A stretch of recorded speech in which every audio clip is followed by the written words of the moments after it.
And now, please welcome to the stage Mr. Antoine Besseyre des Horts.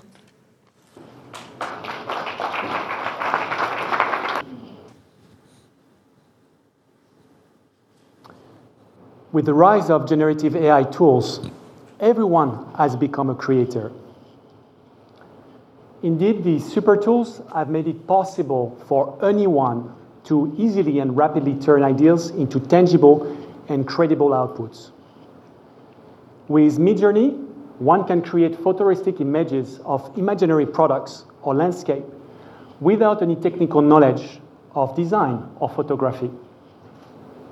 With ChatGPT, one can write an article or a LinkedIn post without any prior writing experience.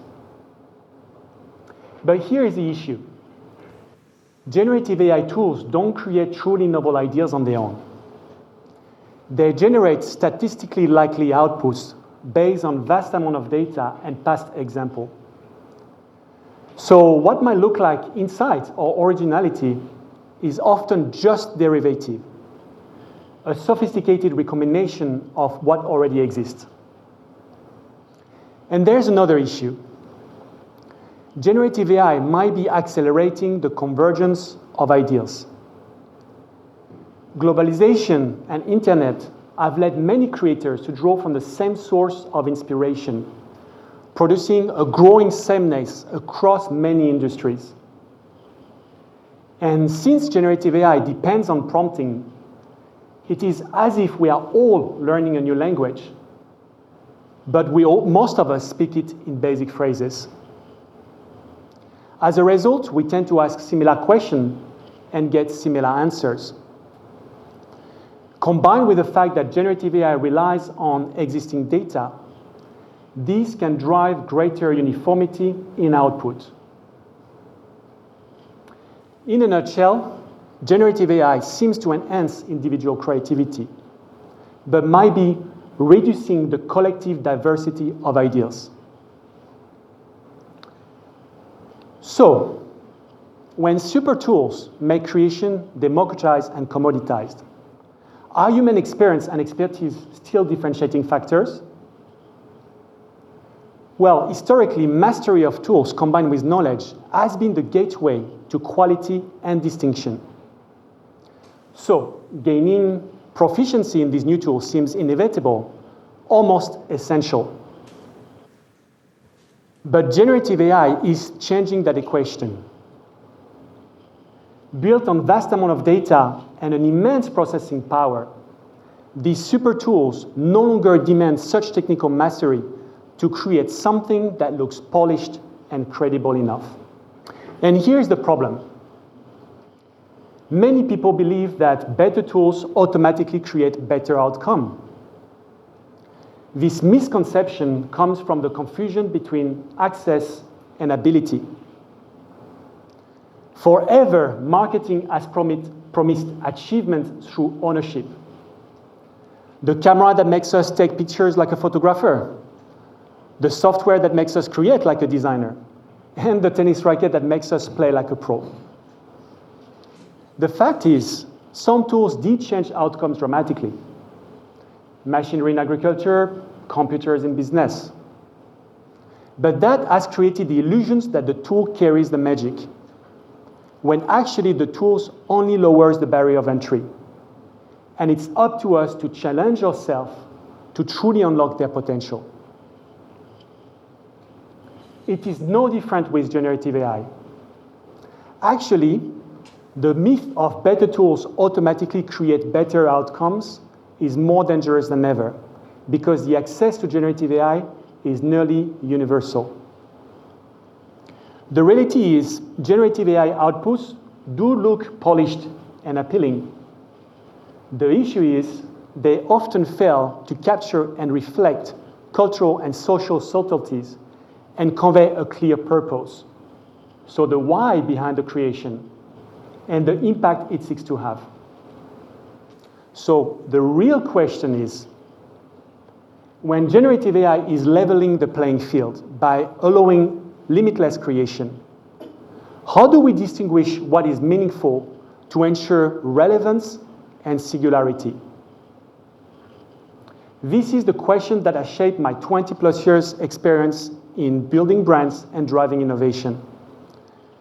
I spend most of my time helping organizations understand what is the right thing to develop before helping to develop the thing right. I act as a human counterweight to analytical and rational conversations, helping to balance the company lens with the consumer lens. My aim has always been to achieve relevance for adoption and ensure differentiation to help companies stand out in an increasingly more challenging competitive landscape. With GenAI enabling easy and limitless creation, it will become even more critical to govern what is being created, to ensure it truly adds value. It means that the challenge ahead is discernment. Indeed, if we fail to distinguish what is meaningful, we risk drowning in noise, eroding trust, and mistaking volume for value. And the risk is very real. Philosopher and historian Yuval Noah Harari highlighted something very important. AI is the first technology that is capable to take decisions on its own. By choosing from countless possible combinations, generative AI tools can decide what we see, read, and hear next, based on what they believe address the best or prompt. If you think about a typewriter or Microsoft Word, these tools have never been able to write an article for you. But generative AI, so ChatGPT, can, regardless the quality of your input. However, if like me, you're in a role with many responsibilities, you surely have high expectations. You don't settle for just any content. You want your content to align with your standards and your needs. If this is true, then like me, you must have experienced that generative AI tools can create something impressive, but which often fail to align with your objectives. These experiences are powerful reminders that one should not underestimate the importance of context, intent, and judgment. Context being all the realities that help define how to give meaning to what is created. Intent being the vision that directs the creation towards a desired impact.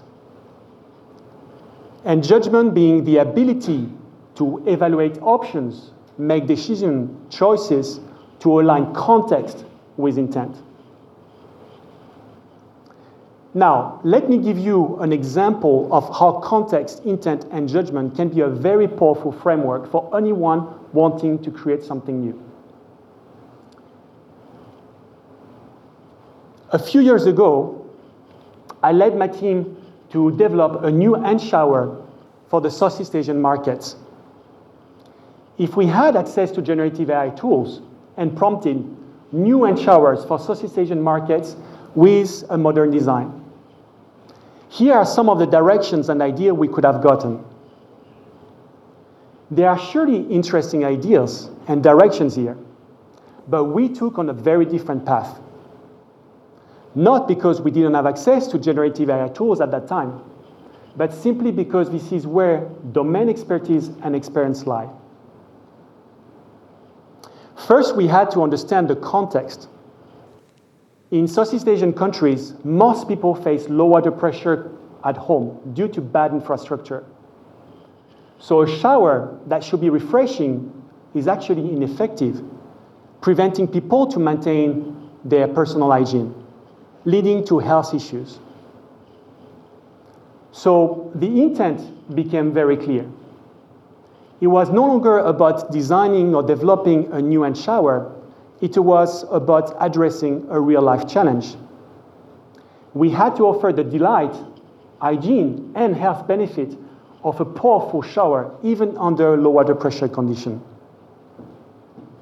We discovered that with tiny holes, we could leverage the Venturi effect to boost the water pressure. But beyond performance, we had to ensure long-lasting functionality, feasibility, and affordability, something very important in these countries. So small hole increases the pressure, yes, but they do tend to clog very easily due to the poor water quality in these countries. This is why we have designed the spray face, so the front of the product, with a transparent material to let people see the inside so they understand when it's possible or time to clean the product. And to let them clean the product, we designed the back part to be openable, leveraging a bayonet mechanism. The same kind of mechanism that lets you mount a lens on the camera, on the body of the camera. And to keep the cost low, we leverage a very advanced manufacturing technology. This technology allowed us to really simplify the inner structure and therefore streamline the manufacturing process.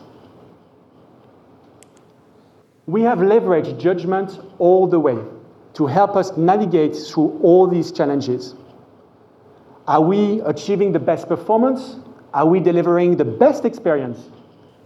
Is it the most cost-effective solution? Is the product intuitive to use? Each decision required weighing trade-offs between performance and durability, cost and complexity, technology and usability. This example illustrates an approach to problem-solving and decision-making that can be applied to any kind of creation. This approach can really guide us to achieve relevance and singularity as generative AI empowers us to make more, faster. At the World Economic Forum, economist Richard Baldwin once said, "AI won't take your job, but someone using AI will." But this someone isn't just someone who knows which generative AI tools to use or how to use them.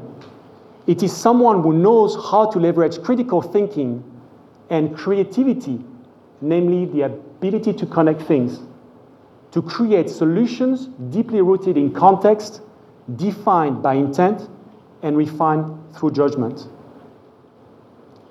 Those who sharpen those uniquely human abilities, adopt an agile mindset, and learn how to communicate effectively with these new tools to ensure the quality of the outputs, will be the one shaping new ways of meaningful innovations. But let's be clear, these super tools don't give us superpowers. They spark possibility, but only from what already exists. Inventor and businessman Thomas Edison once said, "There is a way to do it better. Find it." Even as these already very powerful tools continue to evolve, finding the better way will continue to depend on our ability to think critically, create with context and intent in mind, and apply some judgment. Think about it. Technology is always just a means to achieve a purpose. To leverage on generative AI benefits, we must leverage on creativity with strategy and adopt a borderless mindset to see beyond the limits. Thank you.